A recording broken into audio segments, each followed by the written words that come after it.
Hey guys, welcome to Dual Pulse TCG. Today we'll be doing episode 4, a straightforward deck list, looking at the newest support for Gold Paladin, featuring Knight of Fury Agravain. So sit back, relax, we'll be going over the basics of each card, what they do, why they're in there. If you need to pause the video to read the exact text, go for it, but otherwise, let's get to it. Alright, the main Vanguard of this deck is Knight of Fury Agravain, and we play 4 copies, and his skill is Auto on Van. When it attacks, cost Counterblast 1 and put all of your rear guards into your soul. Look at the same number of cards from the top of your deck as the number of rear guards you called this turn. Call any number from among them to rear guard circle and shuffle your deck. So the entire idea of this deck is we call as many units as we want from our hand and or deck based on card abilities into play. And then when we attack with all of our rear guards first. Then we attack with Agravain, activate his skill, get more rear guards off of his skill. Then Agravain's drive checks happen. Hopefully we hit some triggers, make our unit stronger, and then we attack with the new rear guards we have into play. So we're getting 3 waves of attacks every time we're able to activate his skill entirely, if the deck is played correctly. So his secondary skill is Act on Van, cost Counterblast 12. And until the end of this fight, your opponent can only call normal units, which is a good ability, but it's not very likely that you're usually going to hit it during the game. So I like to use the soul more as fuel for activating the skills of our other units than, going off with his ultimate. But otherwise, it's a really good Vanguard, and it creates for a lot of really fun combos. For the support grade 3s, we play 4 copies of Battlestorm Sagramore. This is just another way for us to use our soul to get units into play. And 2 copies of Full Cavalier Dragon. We really want to hit this card off of Agravain's skill, so that way when we go into our next turn, assuming Cavalier Dragon lives, we're able to use our soul to get another unit into play off the top of our deck without actually having to call a unit from our hand in case we need to save hand size. The grade 2 lineup is 4 copies of Advance of the Black Change Kahedin, just another way for us to filter through our deck to call a unit, and also we can possibly draw a card.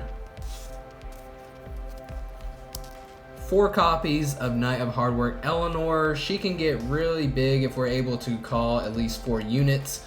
That way when she attacks, we can give her plus 15k, and then she'll go into soul at the end of that battle. And 4 copies of Liberator of the Flute Eskrad. This is a double-edged sword card because it is a 2-for-1, because when he's placed, you're able to call a card from the top of your deck, but if you hit a trigger, it feels really bad. But nonetheless, it is a card that we have to play because we want to be able to get as many counters as possible for Agravain's skill. Our grade 1 lineup is 4 copies of Stronghold of the Black Change Howl. Now this card can become a really big booster, but also combos with Kahedin to allow us to draw a card off of Kahedin's skill, but also allows us to create a huge booster assuming both of them are in play. 4 copies of Listener of True Dindrain. This card is amazing in this deck because we're able to countercharge, and we're also able to Soul Blast if it's called off of a card's ability, which this entire deck is trying to do, so we play 4 copies.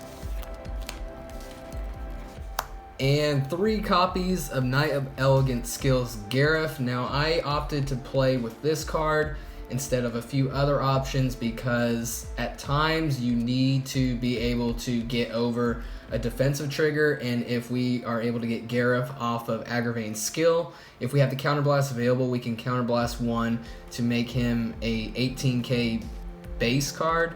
So if we're able to hit a front trigger, he becomes 28k. If we have a booster behind him, so forth. So I play this more or less just in case we need that extra buff to get over any defensive triggers, or just to have a really, really big attacker going into our second attack phase after Agravain. Our trigger lineup is 4 draw, 4 heal, 8 fronts. Gold Paladins has been notorious for falling short when it comes to our opponent hitting defensive triggers. So playing 8 fronts, especially in this build where we're able to filter out normal units, it optimizes our chances of creating units that are able to get over those initial defensive triggers, but also to create units that force our opponent to use more shield than they would like when it comes to guarding.